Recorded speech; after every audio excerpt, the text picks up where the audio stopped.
Class 11th mathematics chapter number 5 complex numbers and quadratic equations का जो miscellaneous exercise on chapter 5 है वो हम सॉल्व कर रहे हैं और इस वीडियो का ये थर्ड पार्ट है। आज के इस वीडियो में क्वेश्चन नंबर 17, 18, 19, 20 सॉल्व करेंगे। इससे पहले मैंने बाकी एक्सरसाइज और बाकी चैप्टर करा रखे हैं जिसकी लिंक्स मिल जाएगी डिस्क्रिप्शन पे। वीडियो को अभी कर दो लाइक क्योंकि आप बाद में भूल जाते हो। देखो क्वेश्चन नंबर 17 क्या बोल रहा है, if alpha and beta are two different complex numbers. हमारे पास अल्फ़ा और बीटा दो डिफरेंट कॉम्प्लेक्स नंबर्स हैं, ठीक है, जहाँ पर मॉडुलस बीटा की वैल्यू 1 है, तो हमें इन चीज़ों को फाइंड करना है, इस चीज़ को। अब इस क्वेश्चन को करने के दो तरीके हैं, एक बहुत लेंथी पड़ जाता है और एक बहुत सिंपल हो जाता है। सिंपल के लिए कई बच्चों बोलेंगे सर इसको तो रटना पड़ जाएगा, ऐसा कुछ नहीं है, ठीक है, ऐसा कुछ भी नहीं है। कई बच्चे क्या करेंगे कि अल्फ़ा को कुछ मान लेंगे, बीटा को कुछ मान लेंगे और फिर इसमें रख के सॉल्व करने लगेंगे। उस प्रोसीजर में क्या होगा कि आपका क्वेश्चन बहुत ही लेंथी हो जाएगा, ठीक है, आपका टाइम बहुत ज़्यादा वेस्ट हो जाएगा। सो मैं आपको पर्सनल जिस तरीके से करवाऊँगा उसी तरीके से आपको फॉलो करना है एग्ज़ाम में भी, ठीक है। कई लोगों ने यूट्यूब में वीडियो बना रखा है अल्फ़ा और बीटा को लेट करके, उससे आपका टाइम बहुत ज़्यादा वेस्ट होता है। सो ऐसा तो बिल्कुल भी नहीं करना है। क्वेश्चन नंबर कौन सा है हमारे पास, 16। चलिए शुरू करते हैं। 16 नहीं 17, ठीक। अब देखो हमें क्या फाइंड करना है, हमें गिवन दे रखा है क्या, मॉडुलस बीटा की वैल्यू क्या दे रखी है, 1 दे रखी है। हमें क्या फाइंड करना है, हमें फाइंड करना है ये चीज़, beta minus alpha 1 minus alpha बार बीटा। अब इस क्वेश्चन को सॉल्व करने के लिए कुछ बेसिक प्रॉपर्टीज़ हैं जो कि मैंने चैप्टर 1 में बता रखी है, सिखा रखी है, उनको ध्यान में रख के चलना है। अब इस क्वेश्चन का करने का लॉजिक क्या है कि देखो हमें किसकी वैल्यू दे रखी है, बीटा की वैल्यू 1 दे रखी है, ठीक है। सो इसमें थोड़ा सा ध्यान यही रखना है कि हमें क्या करना है, मल्टीप्लाई करना है ऊपर नीचे, मल्टीप्लाइंग बाई बीटा का conjugate in numerator and denominator. Numerator और डिनोमिनेटर में बीटा बार से मतलब बीटा के कॉन्जुगेट से ऊपर नीचे क्या करना है, मल्टीप्लाई करना है मॉडुलस के अंदर,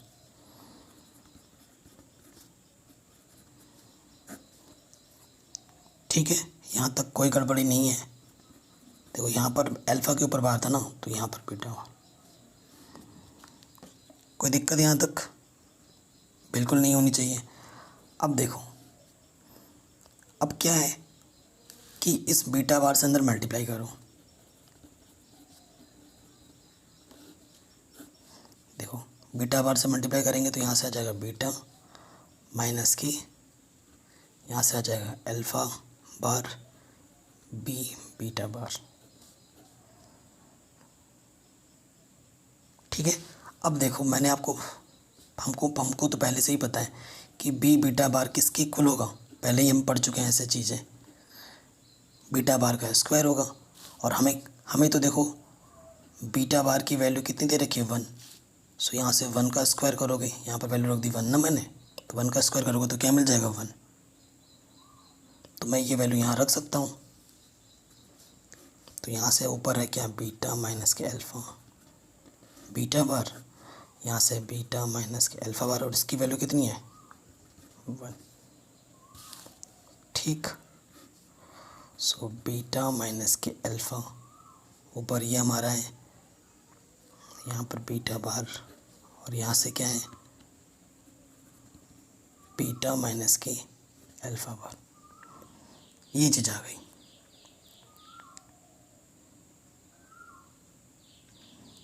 कोई दिक्कत नहीं है यहाँ तक। अब देखो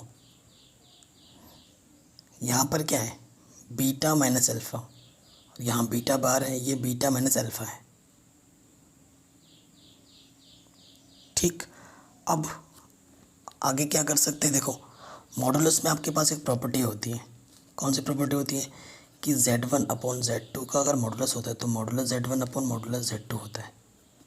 सॉरी यहाँ बार नहीं है, ये चीज़ होती है। ये प्रॉपर्टी हमारे पास होती है, ठीक। और उसी के साथ साथ और एक प्रॉपर्टी हमारे पास ये चलती है कि Z1 Z2 का बार मॉडुलस Z1 मॉडुलस Z2 होता है।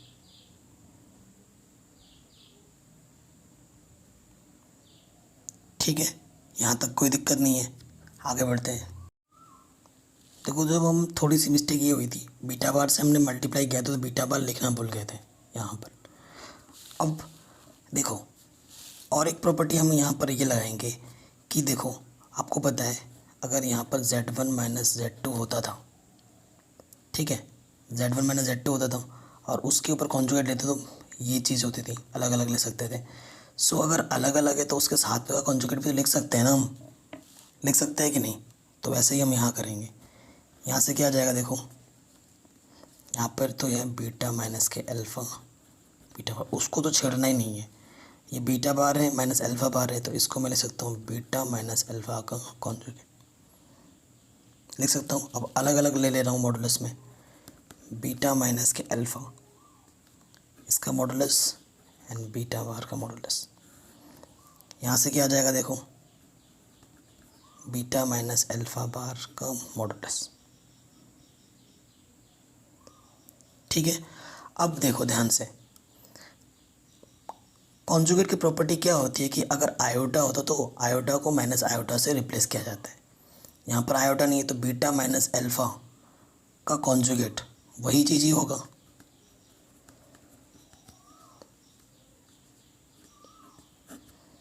वही चीज़ ही होगा ना ये, और ये तो ऑलरेडी ऊपर है ही है।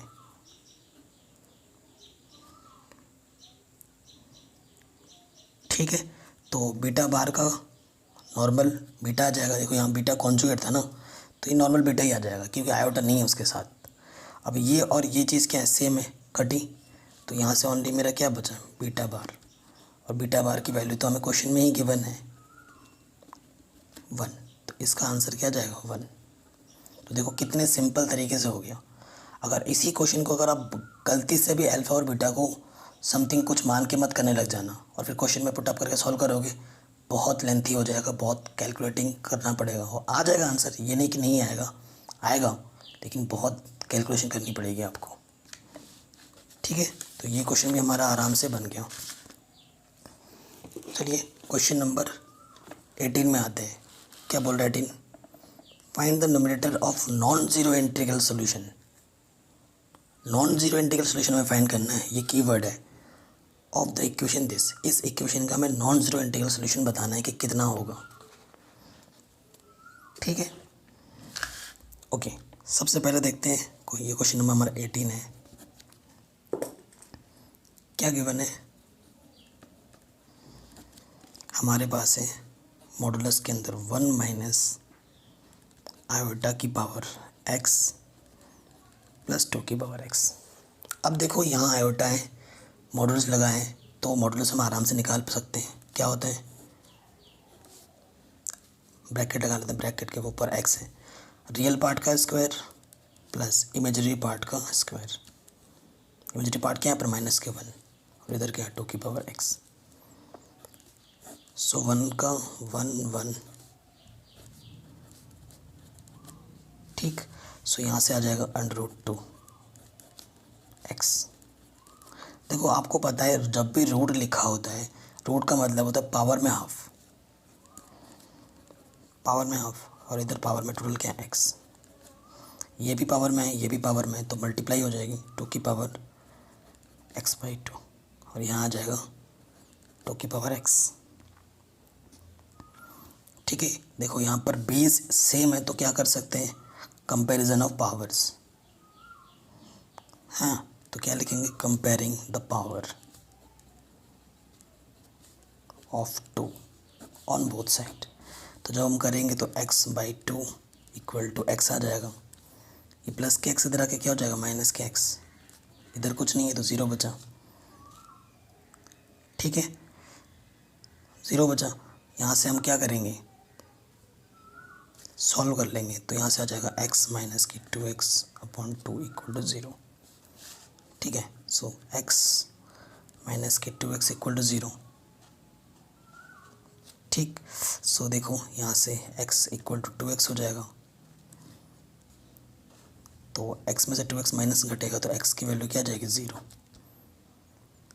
x की वैल्यू 0 आई है, 0 इसका आंसर है, लेकिन क्वेश्चन में बोला है कि नॉन ज़ीरो सोल्यूशन निकालना है, नॉन ज़ीरो होना चाहिए था, तो सोल्यूशन तो 0 है हमारे पास और हमसे बोला था नॉन ज़ीरो। ये इसका सोल्यूशन है, ठीक है, ये क्या है इसका सोल्यूशन है, ठीक है। According to question non zero solution कितने होंगे, नॉन ज़ीरो सोल्यूशन तो देखो एक है वो भी ज़ीरो है, तो नॉन ज़ीरो सोल्यूशन इसमें तो कोई है ही नहीं, इकलौता सोल्यूशन ज़ीरो आया था और यहाँ पर बात हो रही है नॉन ज़ीरो सोल्यूशन की, तो सोल्यूशन तो एक ही और वो ज़ीरो है, तो नॉन ज़ीरो सोल्यूशन कितने हो जाएंगे 0। तो ये इसमें कंफ्यूज मत हो जाना, ये सोल्यूशन है और ये नॉन ज़ीरो सोल्यूशन है, इन वर्ड्स को अच्छे से ऑप्टिमाइज़ करो, इसमें कंफ्यूज मत कर हो जाना, ठीक है। ये क्वेश्चन भी हमारा आराम से बन गया।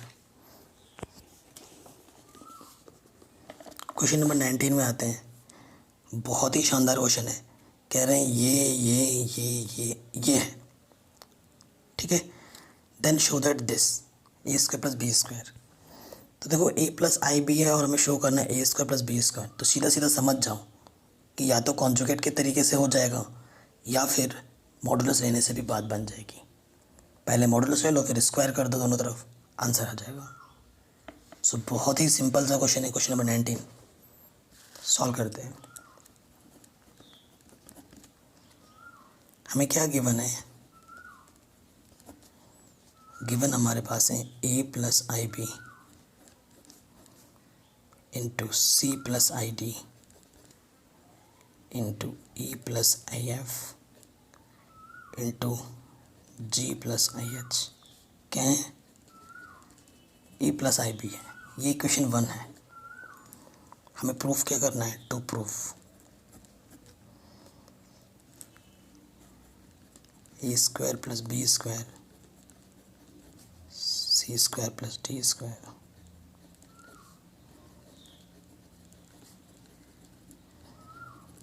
ये प्रूफ करना है हमें, ठीक है। फ्रॉम फर्स्ट लिखते हैं, लिख लो first proper,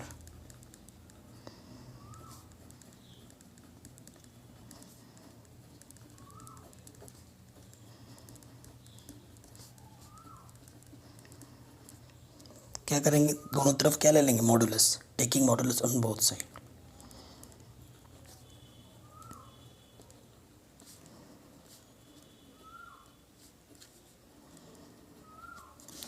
both side modulus लेंगे तो यहाँ क्या आ जाएगा,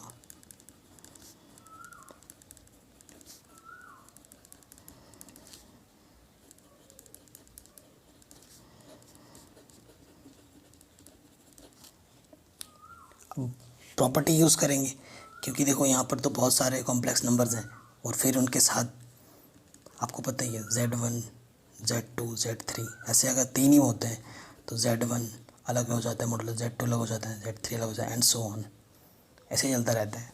तो यहाँ पर भी वही चीज़ होगी,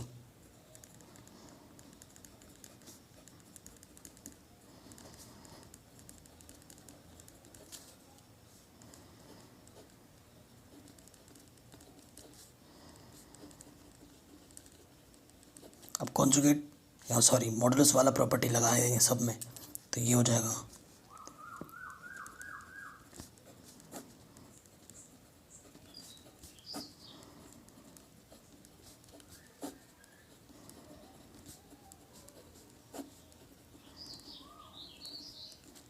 ठीक। यहाँ रूट नहीं चाहिए मेरे को क्या करना पड़ेगा, स्क्वायरिंग, स्क्वायरिंग बोथ साइड। जब स्क्वायर करेंगे, इधर भी स्क्वायर करोगे और इधर भी स्क्वायर करोगे, इसका भी स्क्वायर होगा, इसका भी स्क्वायर होगा, इसका भी स्क्वायर होगा, इसका भी स्क्वायर होगा, क्योंकि स्क्वायर सबके साथ अलग जाता है और इसका भी स्क्वायर होगा, तो ये रूट जो है वो सारे के सारे क्या हट जाएंगे।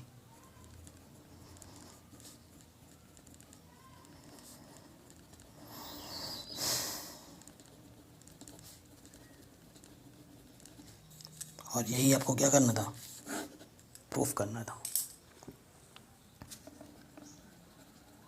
Hence proved. ठीक, तो ये क्वेश्चन भी हमारा इजीली आराम से बन गया। चलिए लास्ट क्वेश्चन पे आते हैं। डिस्क्रिप्शन पे मैंने लिंक्स दे रखे हैं, प्लीज़ उनको ज़रूर चेक करना। एंड क्लास 12 की मैथ ऑलरेडी कंप्लीट है। कह रहे इफ़ 1 + i अपॉन 1 - i की पावर m इक्वल टू 1 है, तो बताना है कि then find the least positive integral value of m। तो least positive integral value find करनी है इसकी। ठीक है, बहुत ही सिंपल सा क्वेश्चन है। चलिए शुरू करते हैं।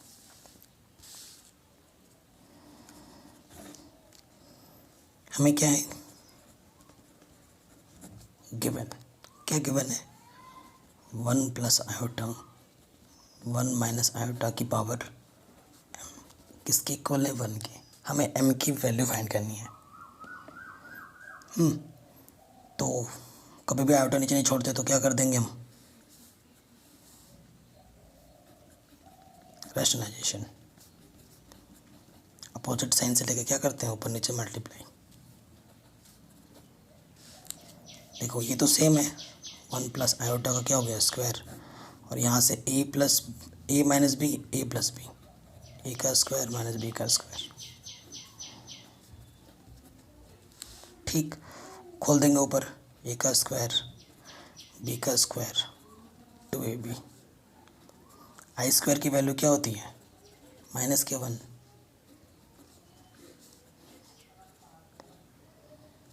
यहाँ पर m है, सो आई स्क्वायर की वैल्यू -k1 और ये +k1। यहाँ 2i है, यहाँ पर भी 2 हो जाएगा। ठीक, सो 1 से 1 कटा, 2i अपॉन 2i, तो सिर्फ यहाँ से i बचा।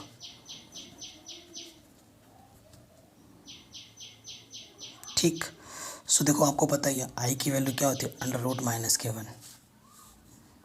तो यहाँ लिख दूंगा मैं √- k1 की पावर m।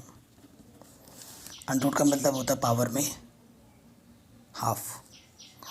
सो मैं इसको लिख सकता हूँ -1 की पावर हाफ, और पावर में क्या है m। सो इसको मैं लिख सकता हूँ -1 की पावर मल्टीप्लाई हो जाएगी 1/2। इधर -1 है तो इसको भी उसी की फॉर्म में लिखो, तो मैं इसको लिख सकता हूँ -1 का स्क्वायर।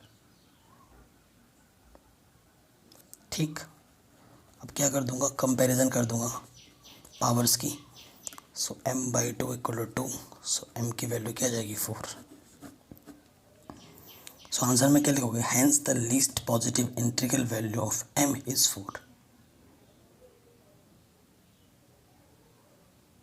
ठीक है, ये आपका आंसर आ गया। Thank you.